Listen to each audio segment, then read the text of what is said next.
Another driver that you had a very close relationship with, or as close as you can as an engineer, was Damon Hill. And I think recently there's been a bit of interaction between you and Damon over a certain trophy or gift. Yeah.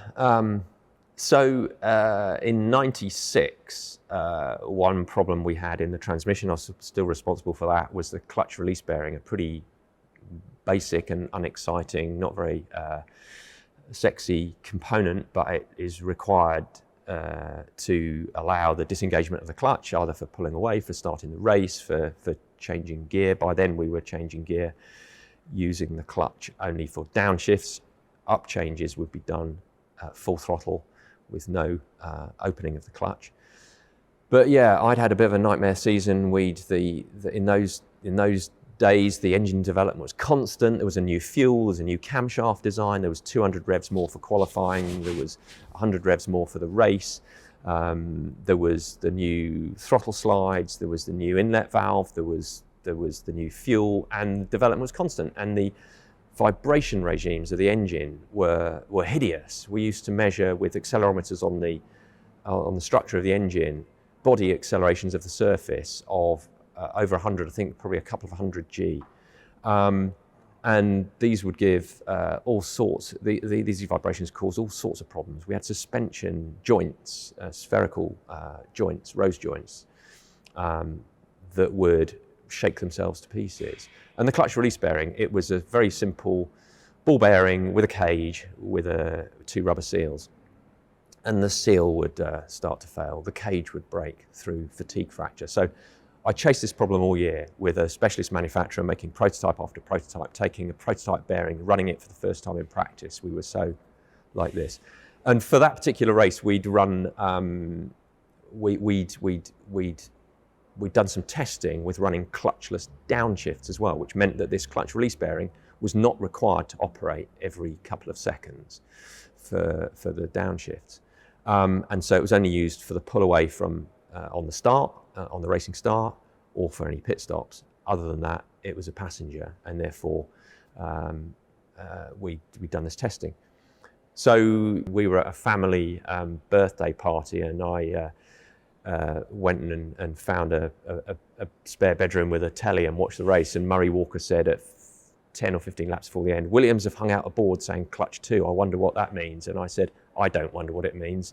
It means from the pits, we've seen the temperature starting to climb on a runaway in the bell housing, which means the bearing is falling to pieces, even though we were running clutchlessly." He finished the race, maintaining his position, thank goodness. So back in the office on the Monday or the Tuesday when the gearbox came apart, I knew what I was going to see, but I was called down to the gearbox shop, and I had this release bearing which looked like it had been in a blacksmith's forge. No seals, no cage, just a load of kind of faceted balls, like a disco ball instead of lovely polished balls, and you could hardly turn it. So yeah, that week Damon was in the factory for a meeting or a seat fitting or something, and Patrick brought him down through the office and was just introducing him to people. He said, "You know John?" "Yeah, hi John." I said, "Oh, I've got something to show you." I don't know why I thought this was worth showing off, but I showed him the bearing, and he said, "What the hell's that?" I said, "That's your clutch release bearing from Sunday." He said, "You're kidding me." I said, "No." He said, "Are we going to have a better one for next race?" I said, "That's the idea." He said, "Wow, can I keep that as a trophy?" And I said, "Yeah, sure." And then I thought, it's just a bearing. It needs to be mounted. It needs a little plaque. So I tell you what, let me keep it, and I'll make it into a trophy. He said, "Okay." And it sat on my desk until I left. And it sat on my desk at Ferrari, and it sat on my desk at McLaren until I went on a ski holiday in 2016, and a friend of mine who we went on a chalet holiday, and he was reading Damon's autobiography, and I said, "Is it any good?" He said, "Oh, I've only just started it." And then later in the week he said, "Oh, you get a mention." And at the appropriate point in the season when it comes to that race, there's a page where Damon says, and I finished the race by the skin of my teeth because the clutch release bearing nearly broke. And John Sutton, the guy responsible for the transmission design, told me at the end of the season he couldn't believe how it had survived, and gave it to me as a trophy. So I thought, you cheeky bugger, I never gave it to you as a trophy. Are you telegraphing to me through your book that I owe you a trophy?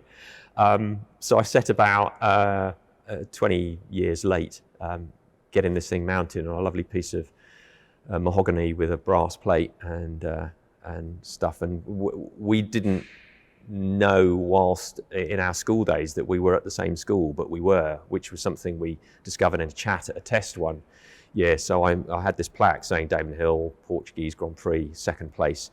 He credited himself with 3rd place in this race in the book. So there's actually a mistake in the book, which he was. So you gave him a position as well. Yeah. After I met him the other day to give him this trophy, he said, "Nice to have one more race when I beat Schumacher." Then, and I had this plaque. I got a machinist friend, Paul Eden, who worked with me at Williams, to do the exquisite work to mount this thing on the plinth and to machine the brass plaques with the engraving, and just put on one side Damon Hill, Portuguese Grand Prix, 96 F1 World Drivers' Championship. On the other side, Old Haberdashers, which is the school. Old Haberdashers never lose their bearings. And so, yeah, and then with all the stuff that's happened the last 2 years, I wasn't able to get to see him until just before Christmas. So he got his trophy 25 years after the event. Brilliant. Brilliant. But was chuffed to bits and said, "This is so much nicer. There's such a lovely story to this than all these shiny bits of stuff that the FIA have given me." What was the release bearing like at the next race? I can't remember. I'm sure it was better. But John. we had sure no more failures that year. We kept on top of it, and I bet you did. Yeah. And as I recall, the following season we didn't have a particular problem, and because sometimes we were going through vibration regimes with the engine that were particularly nasty, like resonances. I mean, the whole vibration thing is all about resonance, and just as in a road car, sometimes there'll be a nasty buzz or something that's not so refined in the way an engine or the driveline performs, and then you get out the other side of it, it's lovely and smooth.